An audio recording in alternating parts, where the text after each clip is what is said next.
Praise be unto the Lord God, the one who has brought us, pulled us out of darkness and ushered us into his kingdom. What I want to share with you this morning is a message that it is a deeper message. For those of you who love the deeper things, you're in the right place today. The Holy Spirit brought you here. He led you here to come and hear what it is that he wants to minister to your heart personally.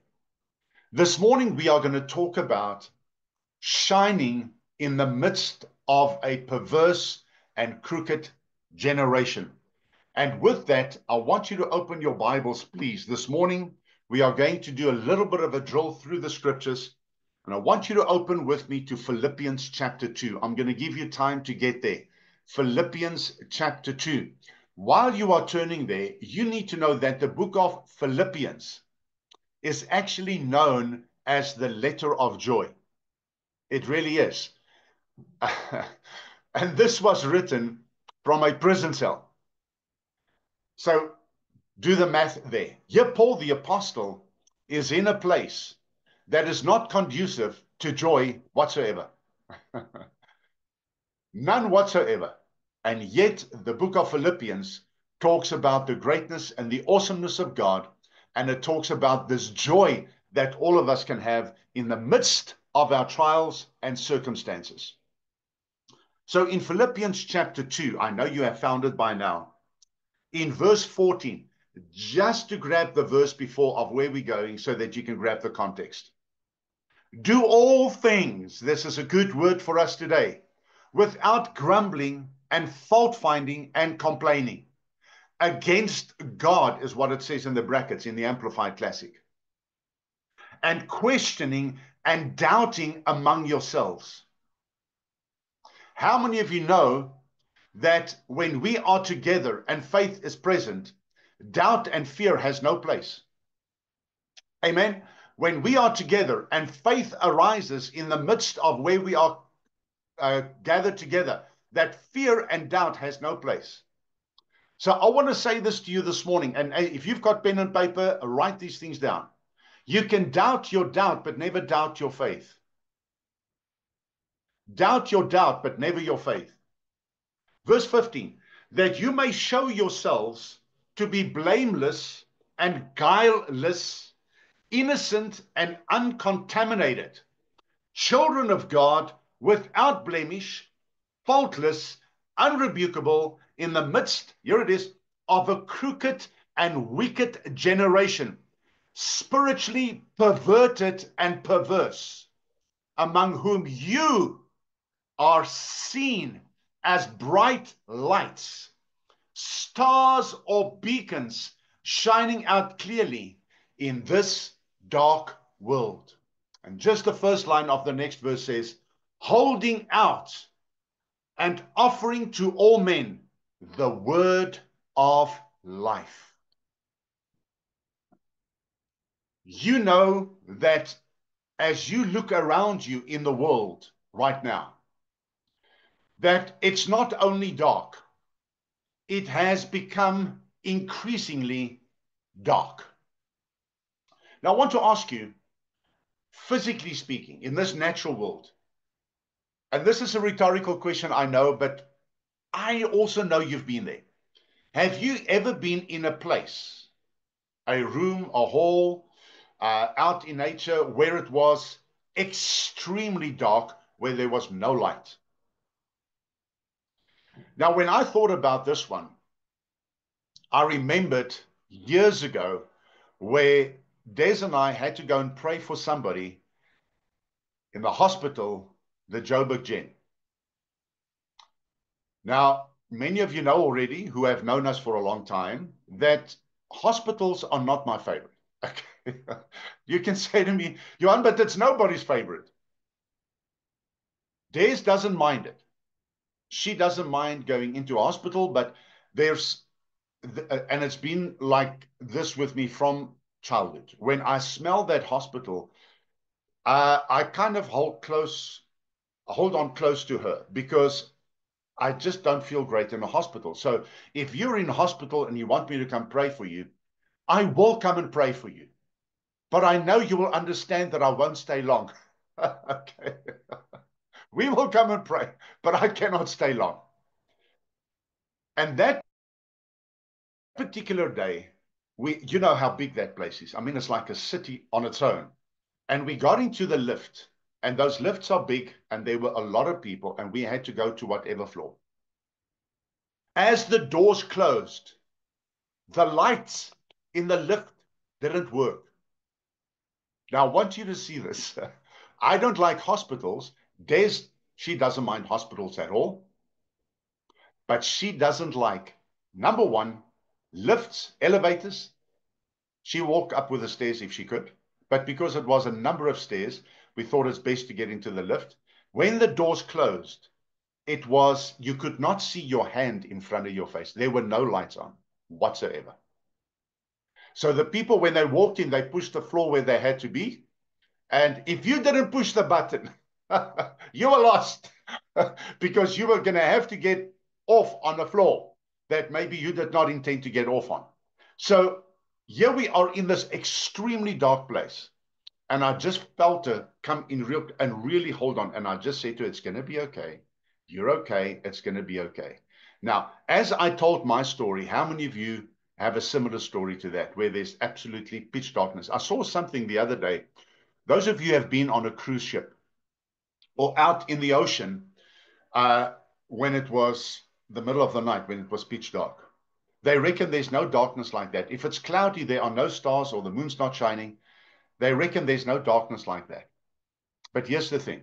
We know that even in darkness like that, if you just open your cell phone, like in that elevator, if you just open your cell phone, everybody will be able to see. Why? Because a small light dissipates the darkness. So we see now in this scripture, our key scripture for today that we read now in Philippians, it already says there that we shine as lights in a dark world. Yet many times we feel as if we are in a dark place. Is that true? Yes, it is.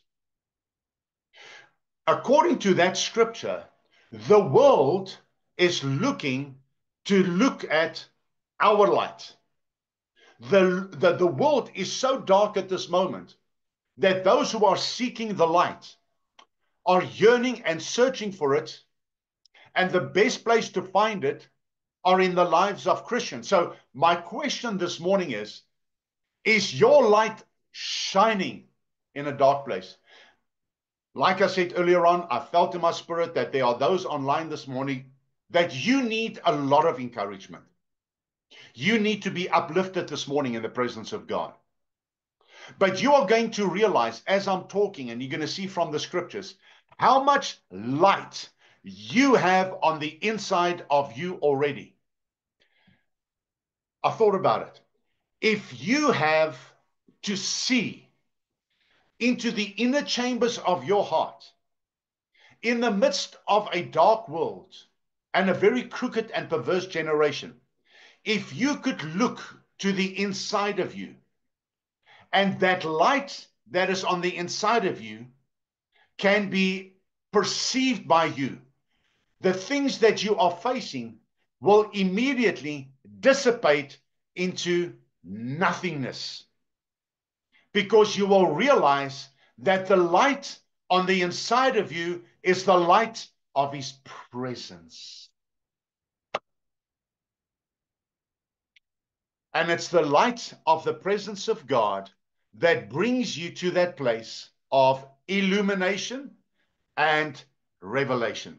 How many of you saw that clip that was sent out on social media? I had sent it out before, but I saw it again and I sent it out again this past week on my WhatsApp status.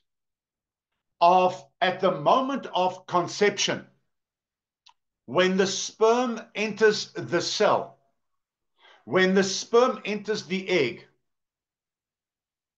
there's a flash of light. You remember you saw that? If you haven't seen it, I would encourage you, go onto social media and go look it up. a flash of light at the moment of conception. But here's the thing. I've got scripture for you for that. So right at your beginning, at the initiation of you. That's why you need to know what a great miracle it is. We know there are so many that goes for the egg, and there's that one that makes it. It's like a race for it. You've seen they've done little strips about it with a little bit of comedy in it, a little bit of humor of how they all chase for that cell, and that one gets in, because that's the one that God, oh, come on now, that God predetermined in his divine design for you to be the one that won that race. Do you realize, without you even realizing it, you won the biggest race of your life? Come on now this morning. Hallelujah. In God's predetermined divine design. You got there, and God made it so. God orchestrated that whole thing. He was behind it. It was a conspiracy. It was a plot, and he won. Halleluja. So elkeen van ons vanoggend, hier waar ons sit en luister, is 'n wonderwerk. Jy moes hier wees. And you are here at the right time to do the right thing with the right, awesome, righteous God who's taking you towards your divine destiny. Hallelujah. So there's a purpose that you have to fulfill. I want you to hear those words again. If you're feeling discouraged this morning, if you're feeling down, you need to know there's a divine purpose of God that has been instilled on the inside of you, and God has rolled it out in the spiritual already, waiting for you already in the front. He's already completed the whole process. Now he is in preparation of you to get to that place that is designed for you. So there's great purpose for your life. Read Proverbs 16. Just make a note of it. Proverbs 16. Specifically verse 1, verse 9, verse 33. The last verse of Proverbs 16. 1, 9, 33. But read through the whole Proverbs 16. You will find there that God's purpose for your life is much greater than the plans you have for your own life. That's a good place to say amen there in your house this morning. God's purpose for you is much greater than the plans you have for your own life. You may find at times that there are blockages. It's part of it. You may find yourself in the back part of the desert. It's part of it. In the wilderness, it's part of it. Why? Because your preparation in private is going to determine your presentation in public. The deeper your presentation, the deeper your preparation, the higher and more intense your presentation for those who are going to hear you. You may say to me, yeah, but I'm not called to ministry and platform ministry. Doesn't have to be that. People that you get in contact with, you can be the one that, exactly what we saw there now, where they are in a crooked and perverse generation, but they're looking for the light that's inside of you. And we said now that it's the word of life in Philippians chapter 2 that brings that light on the inside of you. So watch this. At the conception of you, there was a perception of your life and future from God, because the illumination, or then the light of him, was the revelation of him on the inside of you. I know that was a mouthful. I'll say this again.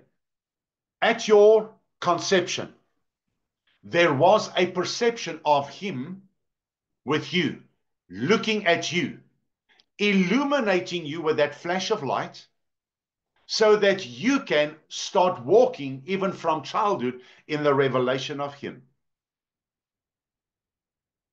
You've been designed to walk in his light. In Romans chapter 1, before we get to Romans, John chapter 1, you can go there with me. In John chapter 1,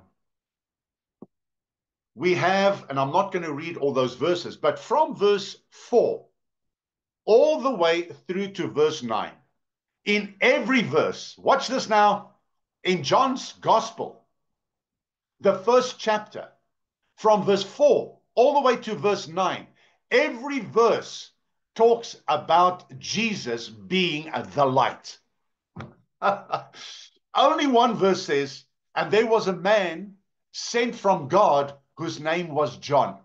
He was not the light, but he came to bear witness of the light. But now watch this. Are you ready for this morning? This is going to encourage you. Verse 9 says this: there it was, the true light, Jesus. He was then coming into the world, the genuine, perfect, steadfast light that illumines every person. Every person that is born into this world is illuminated, if you want to use that, by God. But now in Romans chapter 1, what happens there is the Bible says that what men do, what people do, there's an exchange that takes place where the light that they already have on the inside of them, they exchange it for things that are out there in the world, where the enemy comes in and he pulls you into a world of darkness, where men then say, I prefer that to the light. Because the word clearly states in Romans chapter 1 and verse 19, we had John 1 verse 9, now Romans 1 verse 19. If you don't have your Bible there, no problem, just write down the references. You can go read them afterwards. It says here in Romans chapter 1 verse 19, for that which is known about God is evident to them and made clear in their inner consciousness. There it is. The light was already put in about who he is. How awesome is this? He put it in their inner consciousness because God himself has shown it to them. Now, you may say to me this morning, yes, Johan, but what about the atheists? They don't believe. They've got no light on the inside of them. They had it. They did have that light. Are we going to believe what they say, or are we going to believe what God says? God's word says what's known about him was already placed on the inside of them, in their inner consciousness. Listen further. For ever since the creation of the world, his invisible nature and attributes, his eternal power and divinity have been made intelligible and clearly discernible. That's for every person. He's not making distinctions here. That's for all. In and through the things that have been made, his handiworks. So men are without excuse, altogether without any defense or justification. They cannot stand before God and use the excuse that they never knew. Because in their inner consciousness, God says, I placed the knowledge of me in you. Because when they knew and recognized him as God, daar sê die woord dit. They knew him at one time. They recognized him as God. They did not honor and glorify him as God or give him thanks, but instead they became futile in their reasoning, their godless thinking, with vain imaginings, foolish reasoning, and stupid speculations. You say, is that what the word say? Stupid speculations. What does that mean? They thought they could be more clever than God. And their senseless minds, here it is, what's the last word? In Romans 1 and verse 21, the last word, it says, and their senseless minds were darkened.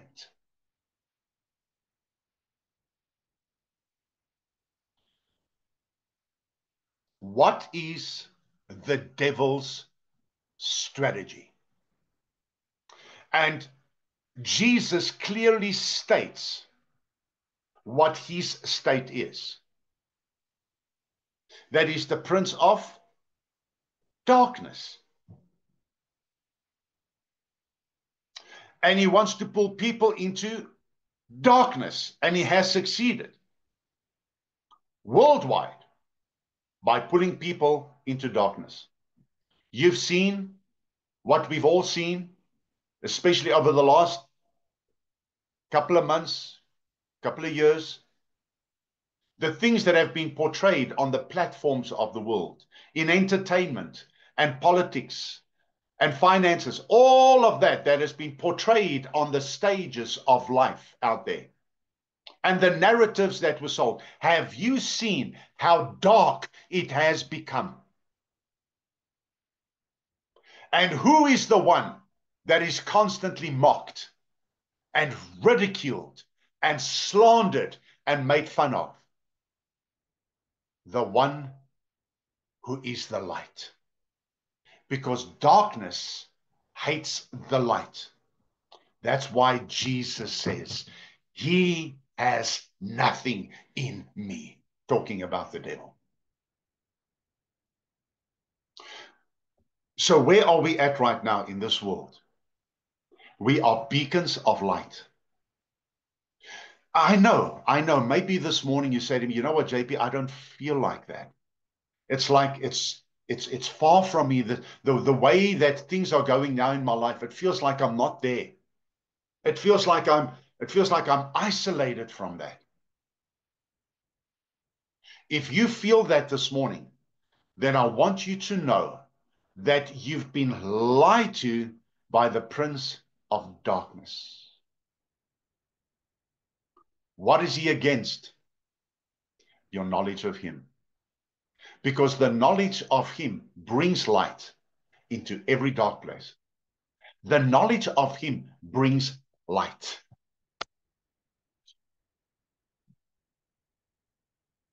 The darkness can never overcome the light. What he wants you to do is to doubt God, question God, get into your own mind and try and figure things out. Worst place you can go. I saw such a beautiful statement the other day. And it's brilliant. And because we deal with transformation and the teaching of transformation in the hearts and lives of people, this one guy said, in the morning, when you wake up, let God into your mind before you get there. Love it. I want to take that one step further. Let God into your mind before you get there and the enemy. Because he starts early already. Doubt, fear, uncertainty, trepidation, anxiety, fear, worry. That's the game he plays. He's good at it. That's why in the morning when you wake up, your first words that should come out of your mouth, good morning, Father God. It's another day with exciting experiences with you. Hallelujah. I'm looking forward to new revelations into the beauty of you and the character, the colors of your character shining through to the inside of me, that I may get to know you better. Jesus, thank you that you walk this earth and you gave me a living example of what it is to walk in victory in this life over the works of the enemy. Holy Spirit, thank you that you're on the inside of me, that you lead me, guide me, instruct me, and teach me today. And the reason I could say it like that is because that's what I say in the mornings. We have to. Otherwise, guys, your mind is a battlefield. Got to get back to that place where we know we walk in the light. In Matthew 17, and I'm always cautious with this one in Matthew 17 from verse 1, because of the fact that we as ministers of the gospel When you grab a hold of Matthew 17, you can preach it without even taking a breath in between. That's how exciting it is. Matthew 17, top favorite. That's why the reason I'm saying I'm cautious is I'm just going to mention one or two or three things. I'm not going to preach it. But here it is. Jesus takes his three main guys, Peter, James, and John. Who is the one that wrote the Gospel of John, who wrote it after the experience that he had on the Mount of Transfiguration? John. I just showed you from the first chapter of John, those verses that all spoke about the light. Why did John say that?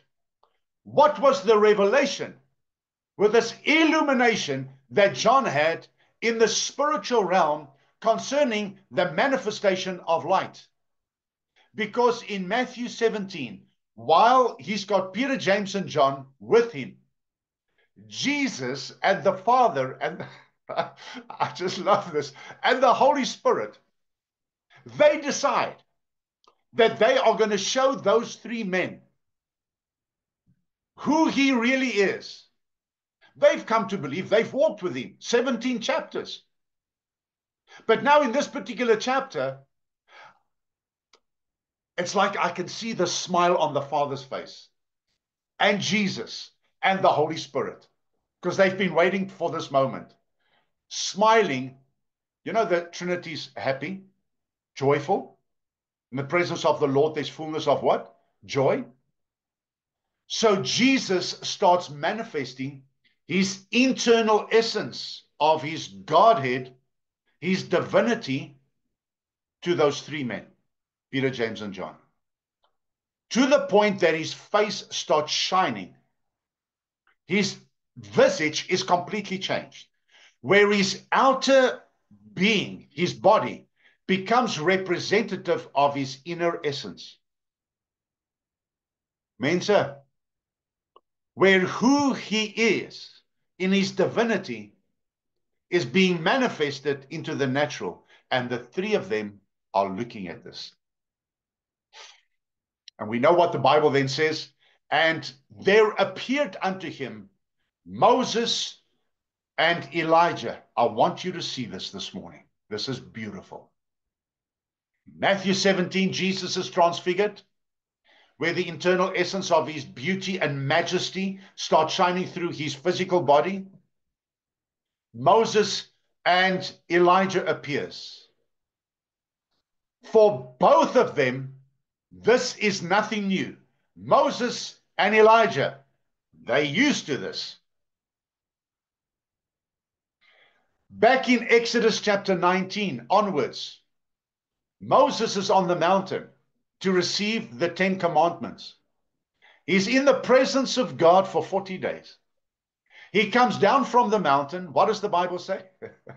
His face shone like the sun, to the point where he had to put a veil over his face for the Israelites just to be able to look at him.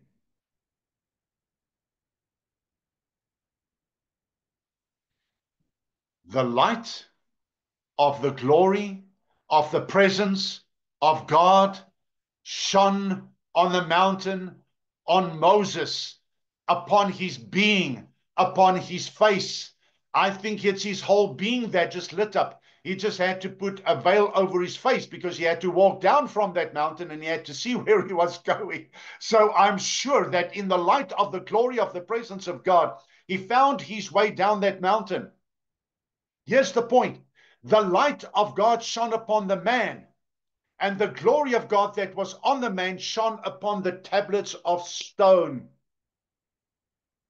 Now we have in Matthew 17, he who came to fulfill the law and the prophets, and the light of God shines from the inside of him onto three men who have come to get to know him closely, but now seeing that he's the true light that has come to bring redemption to the world. And the light of Jesus now shines over Moses and Elijah, showing that he's the one that has come to fulfill the law. Then it says in our last scripture for this morning, in Isaiah chapter 60, from verse 1 through to verse 3. The Bible there says, and you can go there with me, arise and shine, for your light has come, and the glory of the Lord has risen upon you. It says, arise from the depression, Amplified Classic, the depression and prostration in which circumstances have kept you. Rise to a new life.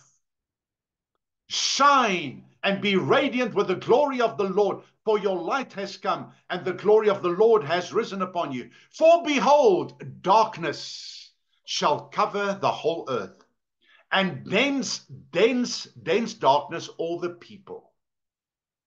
But the Lord shall arise upon you, O Jerusalem, and his glory shall be seen on you.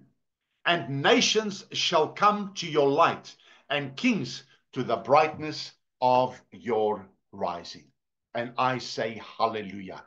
That light that was going to shine upon Israel, where he came to show them who he was.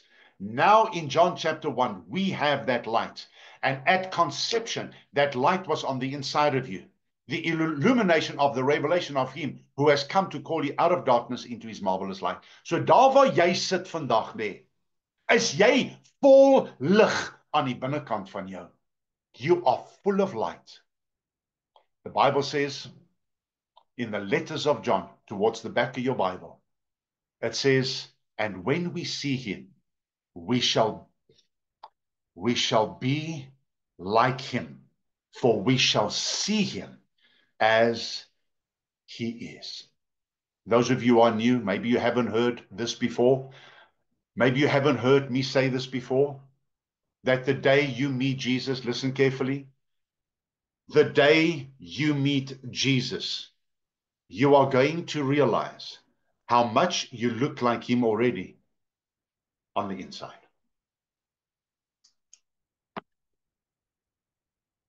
Amen.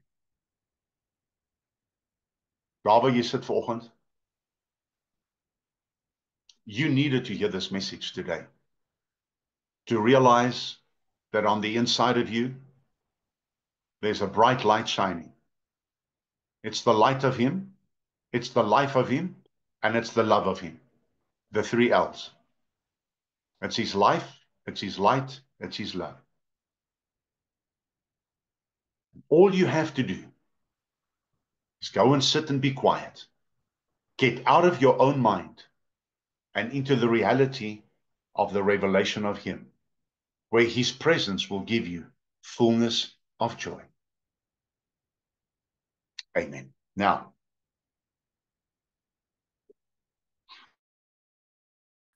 those prayer requests that some of you contacted me yesterday already with the prayer request. I spoke to some of you yesterday.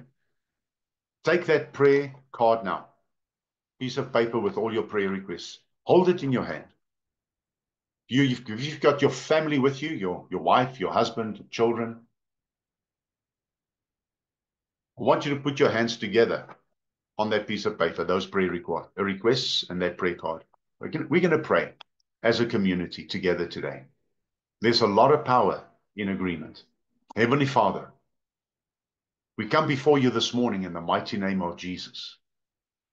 Also in Philippians chapter 2, Father, your word says in the beginning verses that you've given Jesus the name that is above every other name. That at the name of Jesus, every knee should bow, of things in the heaven, things in the earth, things under the earth. And that every tongue shall confess that Jesus Christ is Lord to the glory of God the Father. It's in the name of Jesus that we pray today, and we put those requests now before you, Father. Your word says that our prayers, they're a sweet smell and fragrance unto you. Holy Spirit, thank you that you come to perfect our prayers this morning.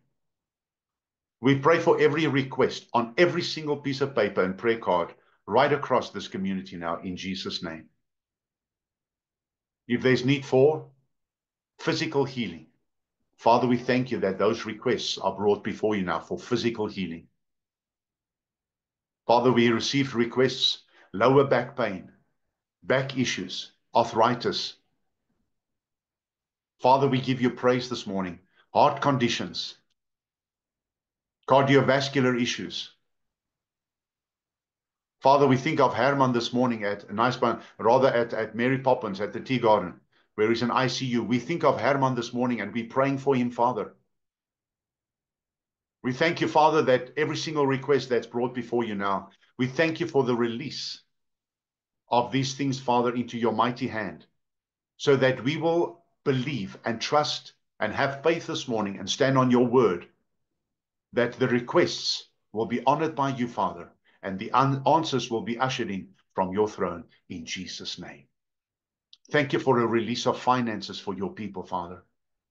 Those who are right now strapped financially, I thank you, Father, in Jesus' name, for a release, Father, for provision for them. Jehovah Jireh, you are their provider.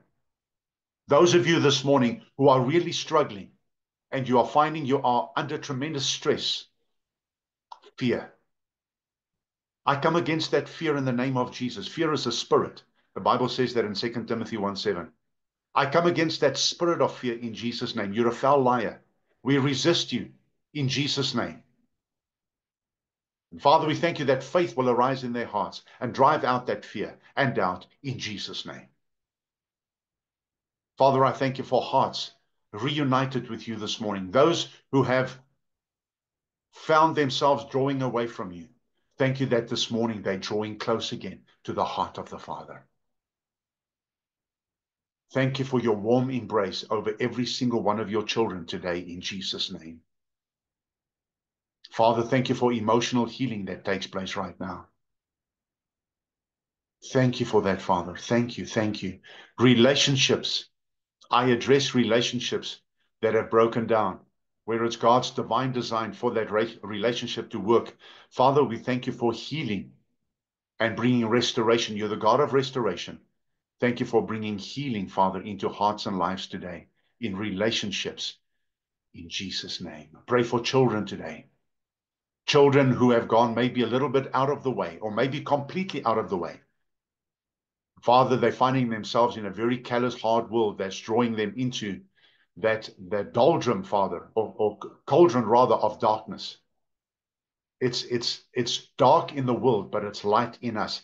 Therefore, we pray, Father, that the light of Jesus will find its way so strongly and penetrate every single bit of darkness, Father, that they've adhered to and maybe even holding on to, that it will dissipate and that the light of Jesus will shine bright in them again. In your name we pray. And we all said, Amen. Those of you perhaps joined us late, we are going to share the communion of the Lord right now. If you perhaps didn't get your bread and your juice, we're going to give you time to do that. So get your cup and get the bread, and we are going to share the communion table of the Lord together this morning. Communion is such a vital part of our Christianity, of our relationship with Jesus. Such a vital part. When you hold the bread in your hand, what we need to do is reflect back to 2,000 years ago, where Jesus offered himself for all mankind, for all time, to die once. To die once. Taken down into the grave. Raised again on the third day. Seated at the right hand of the Father, where he presented his blood as the living sacrifice, where he presented his blood as the sign of the covenant between the Father and the Son, and us, every single one of us, being the beneficiaries of everything that he paid for. For by grace, Ephesians 2:8, for by grace we have been saved through faith. That not of ourselves, it's the gift of God. Father, we thank you for the bread that we're going to partake of right now in the name of Jesus. Father, I thank you that even right now as we partake of this bread, that we remember what Jesus did for us on the cross. Thank you that our lives are a joy unspeakable and full of glory, as what your word says. So thank you that as we partake of this, we declare we are one body. Even though we are from different places, we are one body of Christ. And united we stand today as God's people. Take and eat.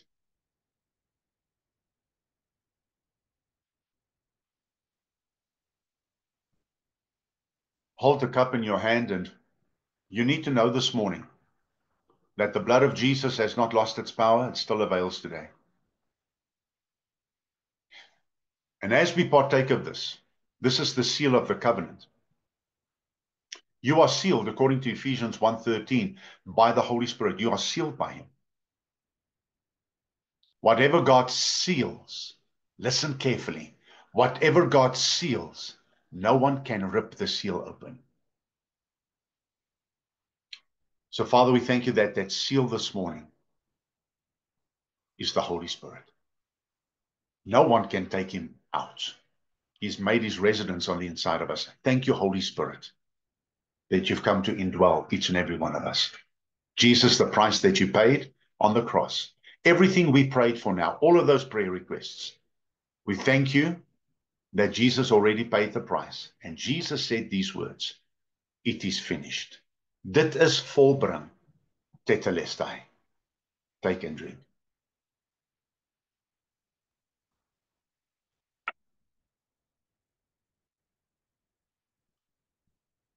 Father, I thank you this morning in the mighty name of Jesus, that your children are blessed. Your word says in Ephesians 1, we've received every spiritual blessing in the heavenly places in Christ Jesus. It belongs to us. It is ours. We take it this morning.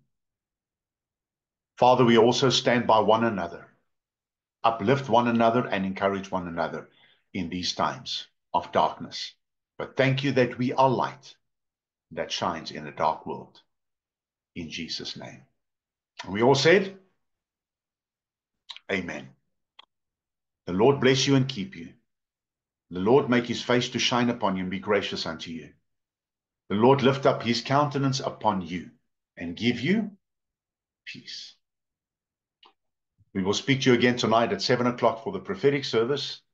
And we know and we trust the Lord that next week we can get together in person and have an in-person service in Heldercrane. Those of you who haven't been there, you can come and visit us.